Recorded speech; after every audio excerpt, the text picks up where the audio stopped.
This is Global Order. I'm Hindol Sengupta. My guest today has spent many, many years as one of UK's most prominent activists and researchers on the grooming of young girls issue.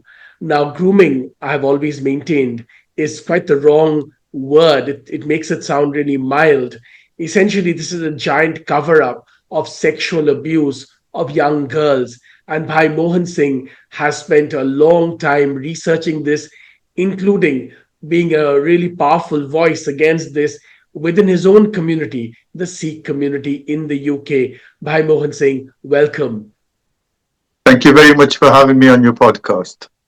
I want to begin by asking you to describe to our audience, in your own words, your work and how you came about doing this work and what you have discovered in all the years that you've pursued this. Well, I was always a community person. As taking Amrit in 1984 and being a part of the community, I was always there, and I had the skills of speaking English fluently and also speaking Punjabi, so that a wide range of people, we had a wide range of connection with people. And it's through that really, and the work that we did with the youth and everything like that, that people started sort of asking or requiring information and help and stuff like that. And we then sort of got together, five Singhs got together, and we created the Sikh Awareness Society, and that was to raise issues and awareness on taboo issues, which, you know, you're not normally gonna sort of tackle these issues in gurdwaras on stages and even mandars and stuff like that. You know, it's a place of prayer, and you're not gonna really tackle all these issues, but we sort of started tackling these taboo issues in a very local area, and then obviously it spread to quite a bit. And then I think it was 2013, we had a very high profile case of a young girl in Leicester who was used and abused from the age of about 15 and a half when we got involved with her. And this place was in Leicester. And, you know, we supported her. We took her out of the system. We gave all the information to the police. There was a massive hoo-ha. Many violent acts took place between the communities, and then there was a BBC program. It was a Sikh. This was a young Sikh girl, correct? This was a young Sikh girl. What I like to say is, even though we started as Sikh Awareness Society and predominantly working with our Punjabi community and going through gurdwaras, within months, we were doing programs at mandars, temples, Buddhist temples. So we're working generally with the South, the Indian community in general. We were working. So how old was this girl? If I may ask, sir, how old was this girl? This girl, that's just one case, but she was 15 and she was 15 and a half, nearly going to 16 when we got involved. Not an adult. So not an adult. Not an adult. No, not definitely not an adult, but also a vulnerable person who was in the system. So the local council people knew that she was a vulnerable person, and she was controlled by 10 people who used to pass her along, and they used the loverboy model on her, where one person, she thought she was in love with him, and he would buy her clothes, and he would buy her certain things what she wanted, She was a vulnerable person. She felt like there's a connection here. And then obviously certain things he would then, as the connection grew, he made her do certain things with other people. And she was passed around the city and in different hotels and different parks and different stuff. And that lasted for about 3 months. When we got involved, we had to take her out of the town, uh, get her to a safe place, collect all the data information in what she was saying. Also hired a private detective to sort of get information. He had also followed the girl, monitored all the calls, monitored everything, and all that data was actually given to the police, Leicester Police.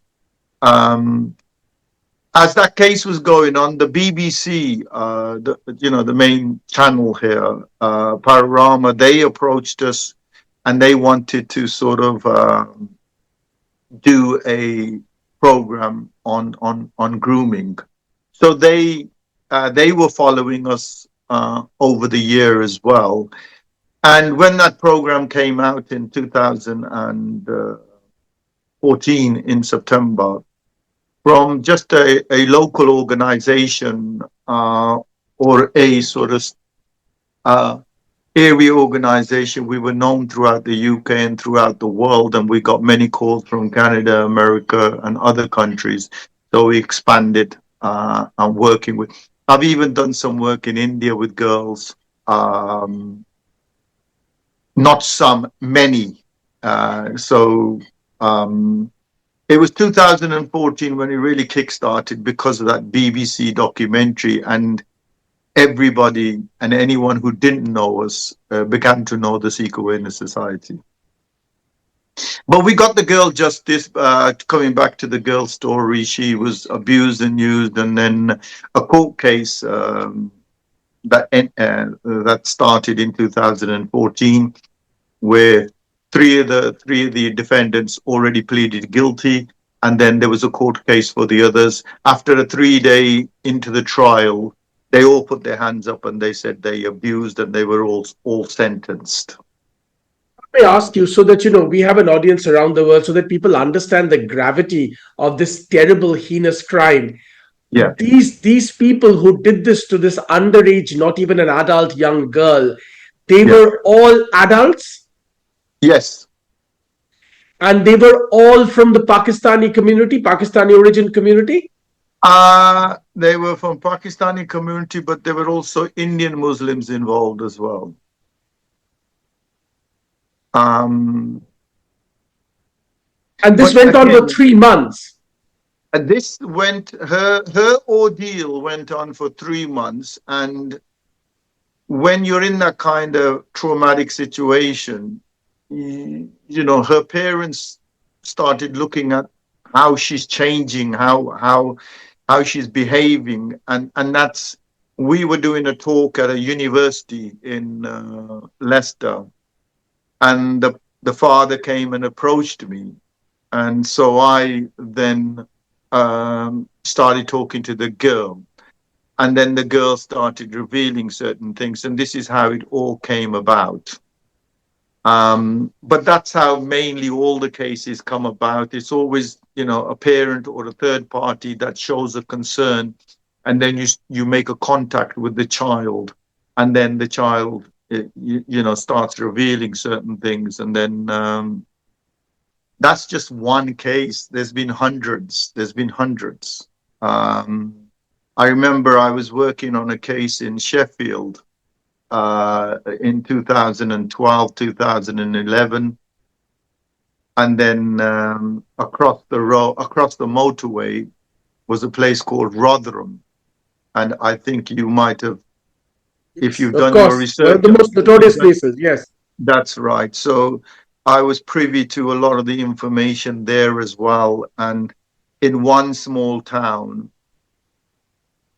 literally 14, after research, 1,400 girls from young as 10, 11 to 16, 1,400 girls were sexually abused in the most horrific ways possible that you can think. Imagine a child, 11, 12, stripped down and then used and abused by 5 or 6 people, and that was their daily lives. So this is not just a incident of one town. I remember about 5, 6 years ago, I was in Canada. I got a phone call from a girl from Telford. Telford is another town in Shropshire where up to 1,000 girls were sexually abused. And she spoke to the newspapers, and um, then she was getting death threats and everything like that. Um, so she was getting death threats and everything like that. And then obviously we were in Canada. We had to give her the protection that she needed. Um, Newcastle, there's not a town in the UK that's not been affected. So, and I'd like That to you're put this out. talking, sir. We live in a we live in Britain, and Britain is predominantly a white country. Yeah. So when you come to crimes like sexual abuse or stuff like that, you're going to get predominantly white people doing it because of the sheer number of the population. So if you look at this model, like two models, if you're abusing 1 to 1, you are going to get a lot of white people who have groomed a child, and 1 to 1 they are sort of abusing and using that child for their sexual gratification and stuff like that. So when you look at that model, you would predominantly see a lot of white people.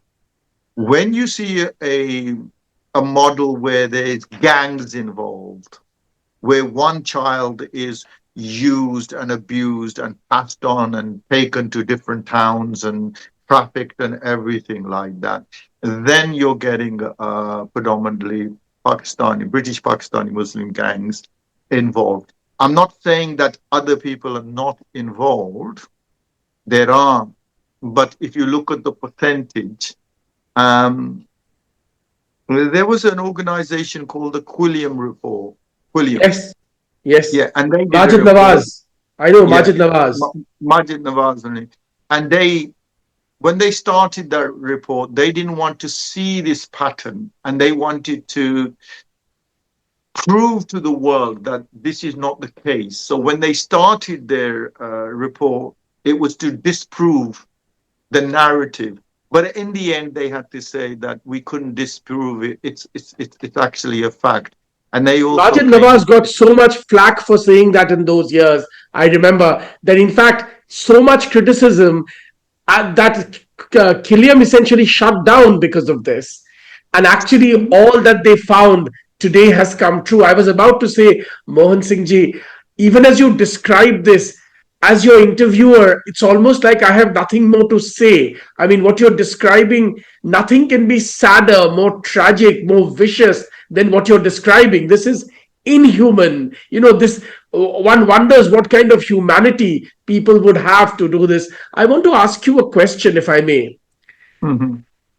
You said something about something called the lover boy syndrome. Could you Yeah. explain to me, was this technique used again and again? Yes, it's been there. If you look at all the cases, um, this model is a very model that occurs in so many cases that I personally dealt with. And if the person, the child, say, or the 14-year-old, 13-year-old girl perceives that she's in love with someone, she's not going to go to the police to complain, is she? So you've got her heart and her mind. So basically, it's like um, targeting a person, gaining her trust, fulfilling her needs, then isolating her from her family.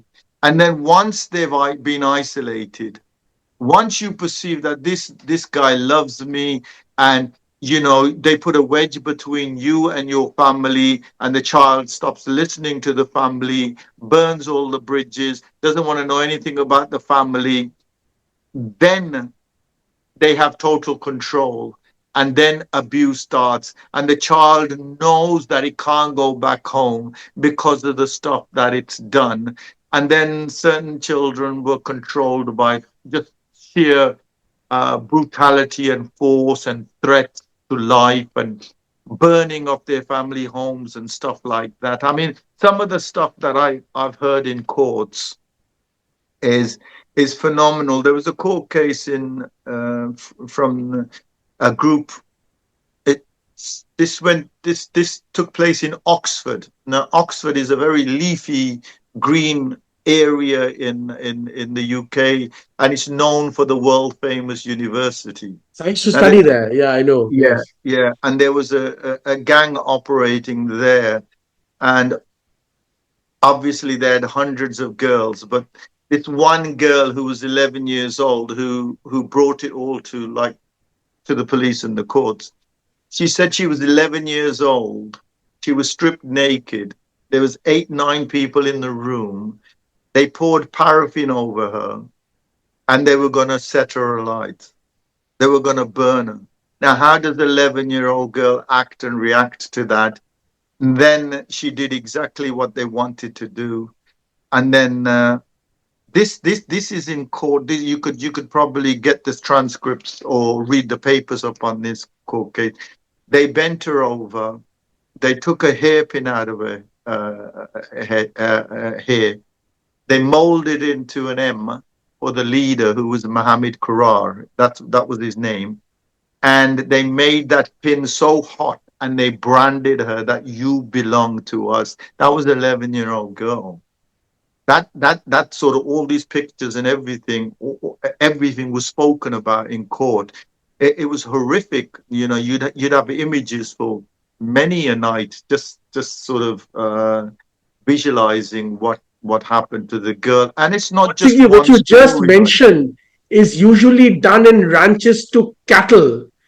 Yes. Cattle are used to be branded like this. In fact, a lot of people even stop this because it's against animal rights. Even Yeah. cattle today are not branded like this. Well, she was branded, and uh, there was a girl that I worked with in Luton, and I remember they took a took a knife to her, and inside of her leg, inside of her thigh, they he put his name inside her leg, that you belong to me. So I have come across a lot of cases, and sometimes you have sleepless nights because of what the child is actually telling you. Now, um, I think all these grooming scandals and everything, you got to thank one guy, journalist Andrew Norfolk, and he used to write for the Times, and I sort of close to him. And when he started printing it out in the Times, and the Times is like one of the sort of high class newspapers in the UK, well respected paper, and he started printing story after story after story, and this is how it came out to the general public. Be, you know, People suffer in silence. That's what it was. People were suffering in silence. They've gone to the police. The police haven't done anything. The authorities haven't done anything. Who do you go to? Where do you go to? I met Question. a I yeah I Sorry, met a please go on. Please go on. Yes. I met a father who had to take his daughter, and then take his daughter to Spain to save her. I've seen people, take them out to different countries just to save their children because the authorities didn't support them and stuff like that. Um, I know we've had to send many girls out to different countries just to get them away from the gangs and stuff like that. So um, it is a very, very uh, I mean, some of the crimes you wouldn't you wouldn't even do it to your animals, to be honest. You know, This is my some of the question. I'm Mm. really glad you said this, that you wouldn't even do it to animals. Here's my question. In your understanding, after having seen so much of this and researched so much of this and been so active in saving girls from this terror, explain to me why you think these men were able to do this, because this seems inhuman at a different level. This is not sexual abuse as we understand it. This is bestial. This is something else. This is a different kind of terror. What was going on in the minds of these men who were able to do this well, to girls as young as 11 and 13? I haven't really sat with the predators in that such. So to get inside the mindset of a predator is hard because we haven't really sat with them. I mean, we have sat with a lot of predators like one to one when we're trying to do research and all that. And the one question I always ask: who or what do you look for in a potential victim? What do you target? And they always say, give us a child who knows nothing about sex. That becomes our uh, victim. And and the importance of this is when we talk about Indian culture or uh, I know in our Punjabi families, we don't talk about it. We don't talk about it. So it was very easy for them if they don't know nothing about that side to attack them. So this is why the awareness was we're going to raise awareness so that we're going to tell you this is happening, how it's happening, to beware of the red flags, the signs, and everything like that. And this is what we've done successfully. And now what's happening is that when parents see a change in their child's behavior, they're onto us straight away. They're phoning the office up and we're going down and we're talking to children and then we get the info from them. But you got to have a very sadistic mindset to do some of the things, and where they get that, how they get that, is beyond, it's just beyond belief. Some of the stuff that you hear in courts, and even when I'm talking to you, your stomach churns when you even think about some of the stories I'm that. feeling ill from inside hearing some of these stories, you Yeah, know. yeah, your stomach churns. I want to ask you, Mohan Singh, here's the other question. In a lot of sexual abuse cases around the world, the instances are usually among adults, a lot of them. In Yeah. this particular case, the focus, as you were explaining, seems to be inordinately on children, 11 years, 13 years, younger. What's with that? How do you explain that?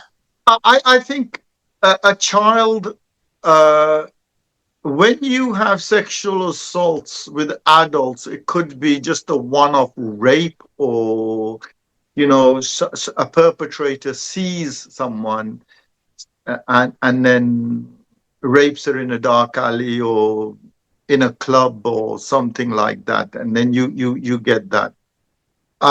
Whereas with young people, I think they were easy to control, they were easy to manipulate, uh, and a young person who's in total control is not going to go to the police, not going to go complain about it.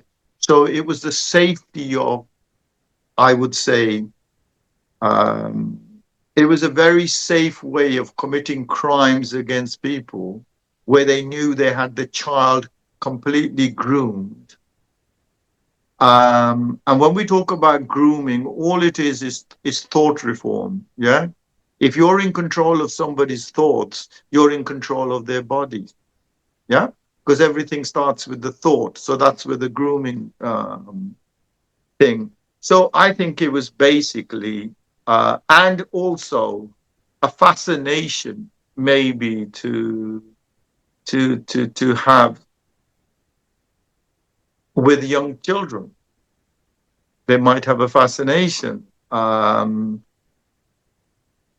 And also, I mean, in our research, when you look at prostitution or you look at stuff like that, the younger the person is, the more money that they could make.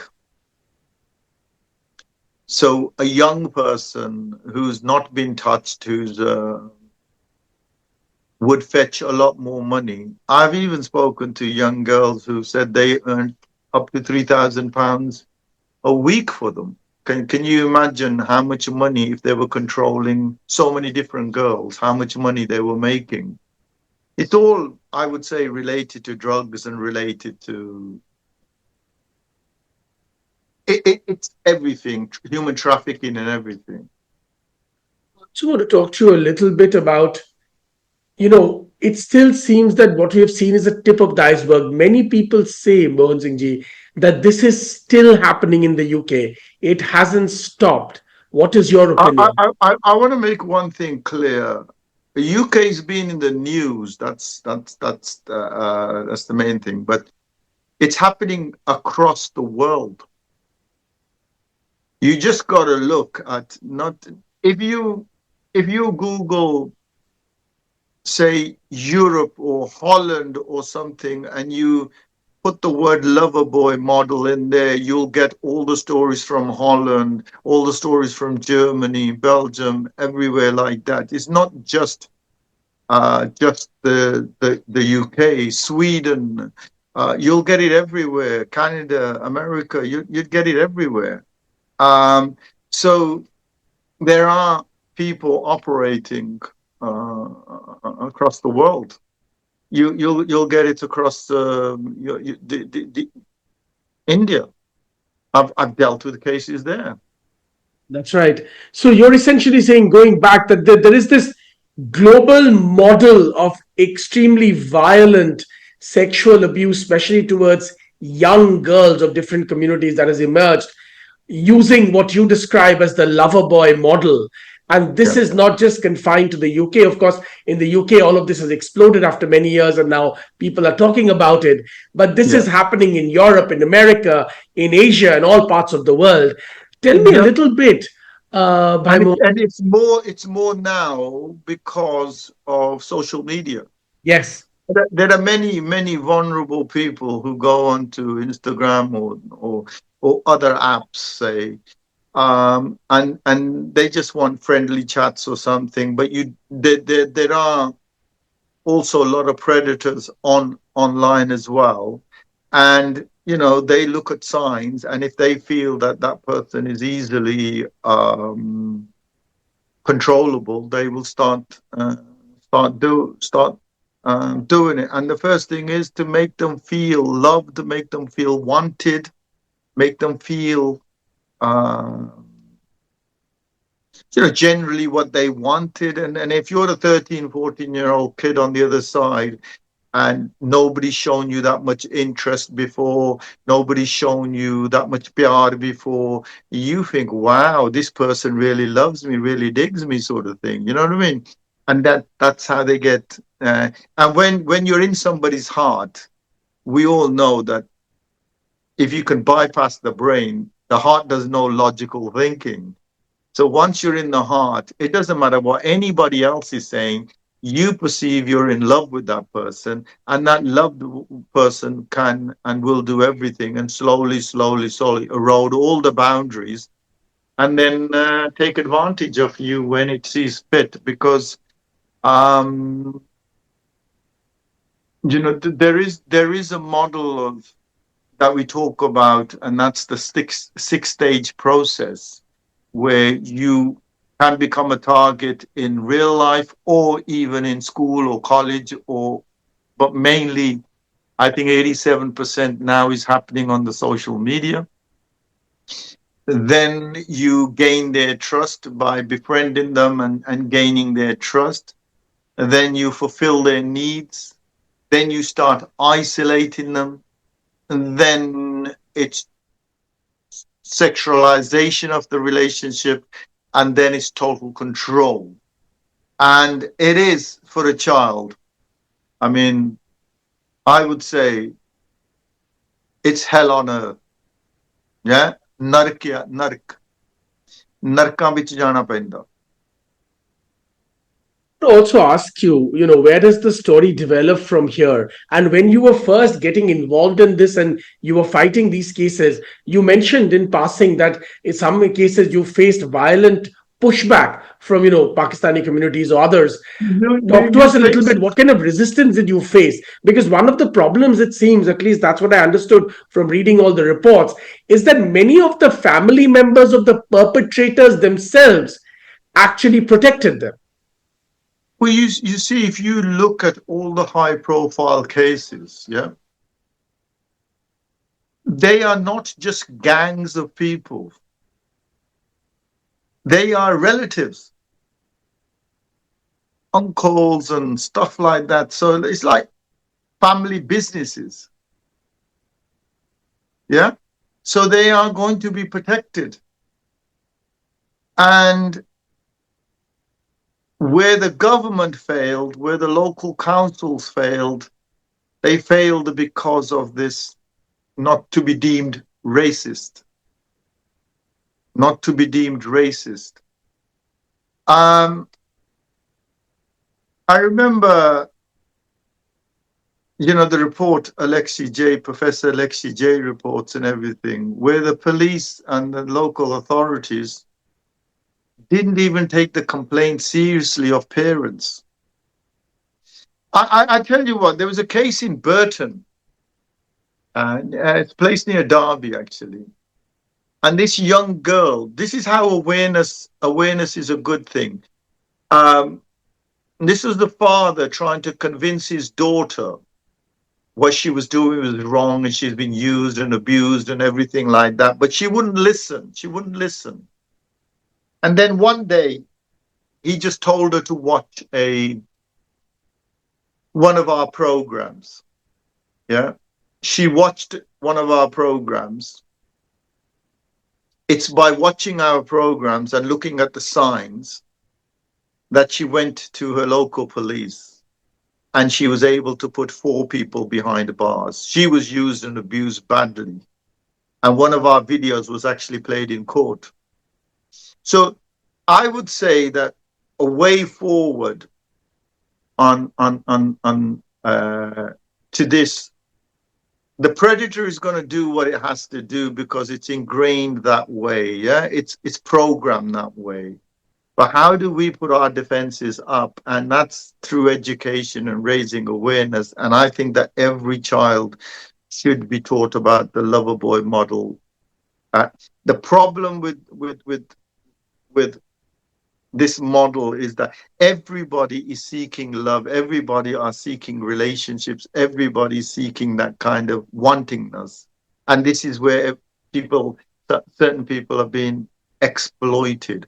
And if you're vulnerable, if you come from a broken family, if you come from a family that are together but don't act like a family, if there's been a bereavement in your house, if things are not going good financially in your house, if there are certain problems within your house, you become a easy target. If you have low self-esteem about yourself, you become a easy target. If you're the only child and you don't really have other children in the house or cousins or anything, you're talking on the internet all the time, you could become a very easy target. And so these are the kind of things that we actually go around teaching. And we do parental courses so that parents can pick up the signs and how even if you pick up a case where you know your daughter's doing something or your child's doing something, let's be honest, it's not just girls. There's boys being groomed sexually as well. Yeah. So parents are given a 10-week course to understand the whole grooming uh, aspect. So they're in a better position if they do find something is wrong, how to handle the situation and not make it any worse than it is. Um, I think the education side is paramount. Uh, it needs to be done, and this is what I advocate. It's no good after the events happened. Let's prepare.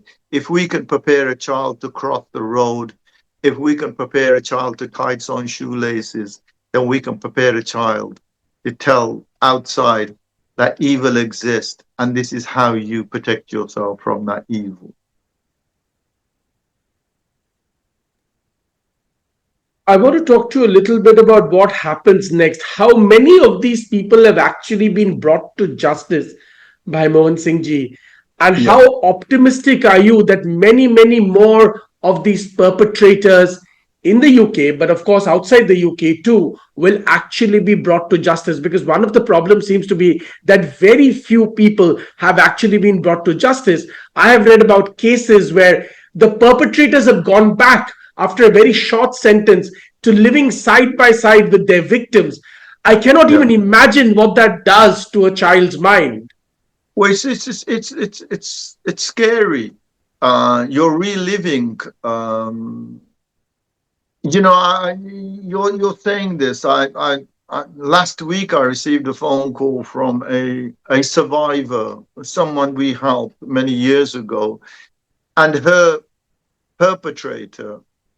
The authorities have informed the young lady that his sentence is going to be coming out, and she was in a very panic mode, anxiety, and it took us a week to calm her down.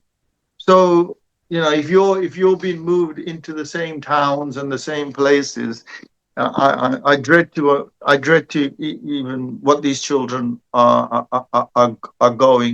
going through. You asked a question. I think I've just lost what I was about to say. Can you ask that again, please? I wondered what's going to happen next and how perpetrators will be brought to justice. I think since the scandals, if you look at the sentencing of maybe cases from 2002, 2004, you'd get 6, 7 years in prison if you were caught, yeah? If they had hardcore evidence. Now the sentencing is getting tougher and tougher. I've gone to court cases where people have been sentenced to 25 years and even life. Yeah. So they are certainly waking up, but not at the pace that we want them to wake up. But they certainly have improved from 2014 to what we are in 2025, the start of 25. They are taking these cases a lot more serious, um, and the implications for the perpetrators are a lot more serious. But I think we've got a very, very I think we need to go a lot further. Okay. And we're also pushing for certain things like a child who perceives it's in love with the abuser is never going to report that abuser to the police. Yeah. Until maybe many, many years later when there is no DNA evidence or any evidence or digital evidence or anything like that.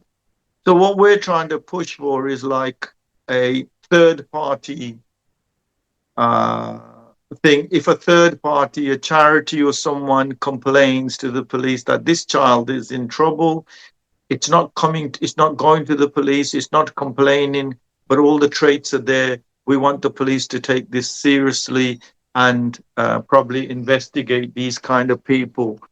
We're pushing for them kind of laws where a third party intervention happens, yeah, because the third person can actually see what's happening rather than the person who's been actually groomed. Um, if you've been groomed, you ain't gonna know that you've been groomed. Put it that way. So why would you complain about the perpetrator? Also, I mean, like I said, they are listening more, but there's been mega failings as well. Yeah, and some of the things that were in the in the 2014 report by Professor Alexi J, there was 20 things that recommendations in that report, in the national report, and to my astonishment, they haven't acted on that report. So I would say that all them things need to be acted on, and that's when you'll know that governments are serious about something. Because if you've had your own reports and everything like that, it's been funded by the government, millions of pounds have been put in there, and you're not going to act on the report, what's the point of having that report?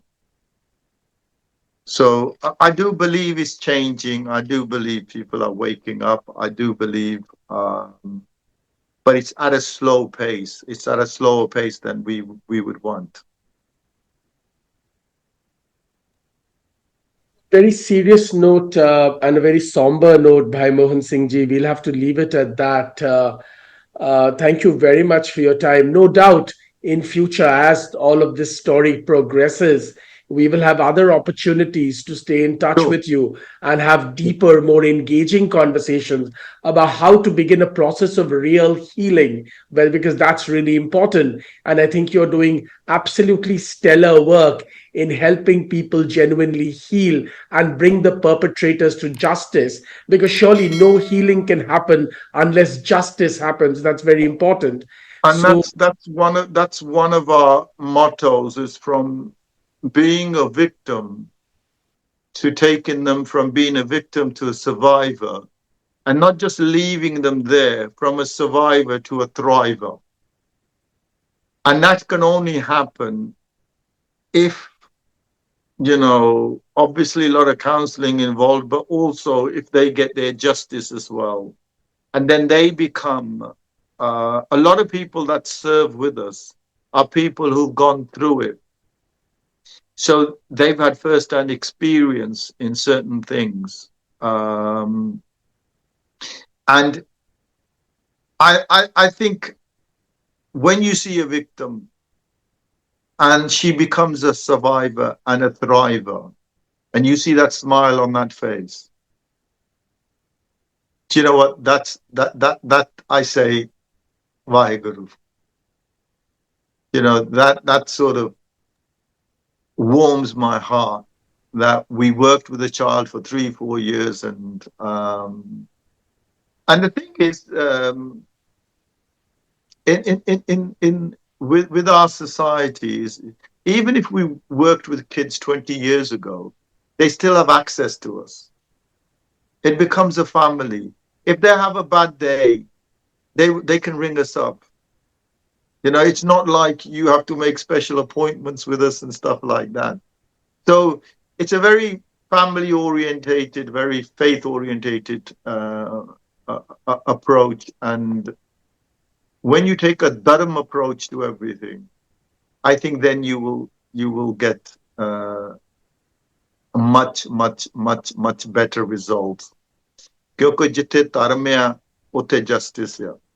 absolutely. Where there is dharm, there is indeed justice. Very, very well Yes. said, Bhai Mohan Singh ji. Thanks very much for talking Thank to you very me much. from the UK today in explaining in detail your journey as a crusader fighting against one of the worst and one of the most horrific cases of sexual abuse that has emerged in the UK, but also instances coming up now from around the world. But people are calling, the press is calling it the biggest cover up ever in British history. And you have been Yes. tracking it, fighting it for many, many years. Thanks very much for giving us all those details. Thank you. Thank you very much for having us on. Thank you.